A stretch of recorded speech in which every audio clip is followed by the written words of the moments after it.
তো ময়নার আজকে অ্যানিমাল স্ক্যানের ডেট ছিল, তো ওই জন্য ওকে আমি নিয়ে গিয়েছিলাম। মায়েরও খুব জ্বর হয়েছে, তো মা যেতে পারেনি বলে আমি আর ও গেছিলাম। প্রথমে এখানে ক্রসল্যান্ডে এলাম, এখানে ওর স্ক্যানটা হলো, মানে টেস্টটা হলো আর কি। তারপরে বাবু বলেছিল বিরিয়ানি খাবে, তো ওর মামি ওর জন্য বিরিয়ানি নিল। তারপর মনজিনিসে গিয়ে আবার ওর জন্য পেস্ট্রিও নিল। তো সেসব নিয়ে বাড়ি চলে এসেছিলাম, এসে ছেলেকে খাওয়ালাম, খাইয়ে দাইয়ে তারপরে ওকে ওষুধ ফষুধ খাওয়ানোর ব্যাপার ছিল। ওরও শরীরটা খুবই খারাপ। আর আজকে সকাল থেকে ওয়েদারটা মানে মেঘলা ছিল, আবার বৃষ্টিও হচ্ছিল, মানে রোদও উঠছিল। যখন রোদ উঠছিল খুব রোদ উঠছিল, আর বৃষ্টি সেরকম হয়নি, কিন্তু দুপুরের পর থেকে ওয়েদারটা ভালোই হয়ে গেছিলো, মানে রোদ আর ওঠেনি, খুব হাওয়া দিচ্ছিল। আর আমাদের ছাদে প্রচুর হাওয়া দেয়, তো একটু গিয়েছিলাম ছাদে বসবো বলে, তারপরে বৃষ্টি এসে গিয়েছিল।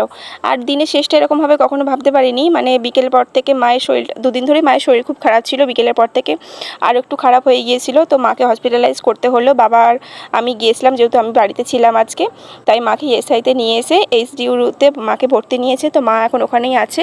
ওই জন্য আমি কালকে ব্লগও পোস্ট করতে পারিনি।